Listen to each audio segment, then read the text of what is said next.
کہتے تھے زمات بھی کہتے تھے، توجہ ہے نا؟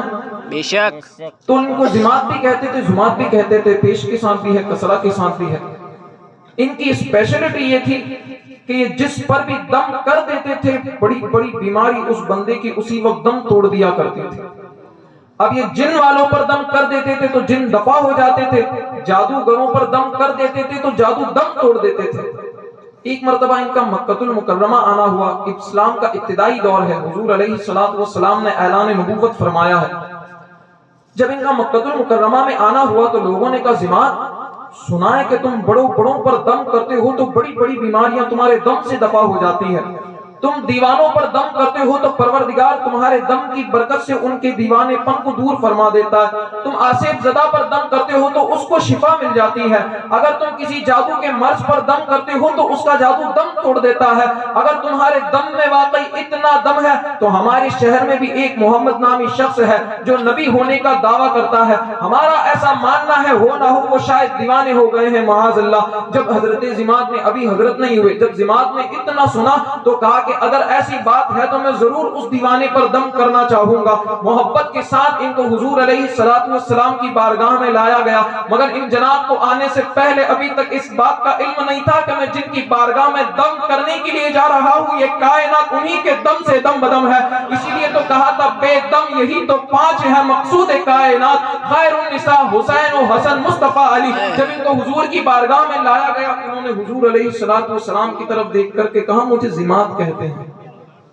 اگر میں دم کر دیتا ہوں تو دیوانے ٹھیک ہو جاتے ہیں، پاگلوں کا پاگل پن ختم ہو جاتا ہے، آپ چاہیں تو میں آپ پر بھی دم کر دوں۔ حضور علیہ السلام سے انہوں نے اتنا کہہ تو دیا۔ آپ ذرا سوچیں جس شخص کے دم میں اتنا دم ہو اس کی پرسنالٹی کتنی سٹرونگ ہوگی،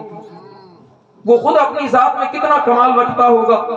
جب حضور علیہ السلام سے کہا آپ کہیں تو میں آپ پر بھی دم کر دوں، میرے کریم مصطفیٰ نے ان کی طرف دیکھا، تبسم فرمائی اور حضور نے کہا الحمدللہ نحمدہ ونستعینہ من یہدہ اللہ فلا مضل لہ ومن یضللہ فلا ہادی لہ واشہد ان لا الہ الا اللہ وحدہ لا شریک لہ واشہد ان محمدا عبدہ ورسولہ۔ زماد نے جب حضور علیہ السلام کی زبان اقدس سے اتنے کلمات سنے، پروردگار عالم نے حضور کی زبان اقدس پر یہ کلمات جاری فرمائے تھے، زماد حضور علیہ السلام کے ان کلمات کو سن کر کے مبہوت ہو گیا، اپنی زبان میں کہیں تو کہہ لیجئے کہ ہکا پکا ہو گیا۔ جب حضور کی زبان اقدس سے اتنے کلمات سنے تو کہا حضور آپ نے ابھی جن کلمات کی تلاوت فرمائی ایک مرتبہ اور پڑھ دیجئے، میرا جی چاہتا ہے کہ میں ان کلمات کو آپ کی زبان سے دوبارہ سنوں۔ جب حضور سبحان نعرہ تکبیر، نعرہ تکبیر، نعرہ رسالت، علماء اہل سنت زندہ باد زندہ باد۔ جو خواتین میری بہنیں بیٹھی ان سے گزارش کہ آپ تھوڑا پیچھے ہو جائیں،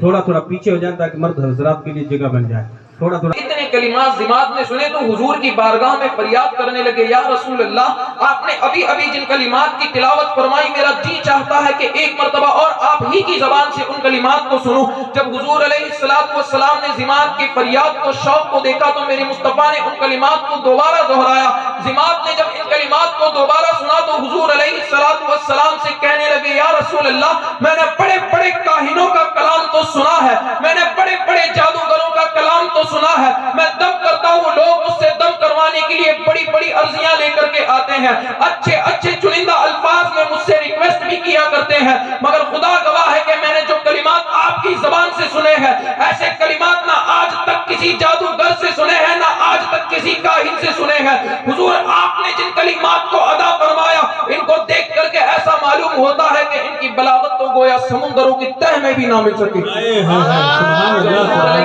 السلام سے زمان نے کہا حضور کرم والا کرم ہوگا، دو مرتبہ سنا چکے ہو ایک مرتبہ اور سنا دیجئے۔ زمان کا شوق دیکھ کر کے میرے مصطفیٰ نے ہاں یہ وہ بارگاہ ہے جہاں کسی کو بھی مایوس نہیں کیا جاتا، اسی لیے بریلی کے امام نے کہا تھا واہ کیا جود و کرم ہے شہ بطحا تیرا، نہیں سنتا ہی نہیں مانگنے والا تیرا۔ ایسا نہیں تھا کہ زمان دو مرتبہ پڑھ چکا ہوں تم تیسری مرتبہ کیوں پڑھوانا چاہتے ہو، جب کہا حضور ایک مرتبہ اور سنا دیجئے، تو جماعت نے ایک مرتبہ اور حضور ہی کی زبان سے ان کلمات کو سنا۔ جب تیسری مرتبہ حضور کی زبان سے ان کلمات کو سنا تو دم کرنے آئے تھے اور کہنے لگے آقا اب تو جی چاہتا ہے کہ آخری سانس تک آپ ہی کے دم بھرتا رہوں۔ حضور ایسا کیجئے کہ ہاتھ آگے بڑھائیے اور اپنے دامن میں اس فقیر کو بھی شامل فرما لیجئے۔ جب جماعت نے حضور علیہ السلام کی زبان اقدسہ سے ان کلمات کو سنا تو دم کرنے آئے تھے، مگر آخری سانس تک کتاب گواہ ہے کہ حضور ہی کے نام کے دم بھرتے رہے۔ سبحان اللہ، سبحان اللہ۔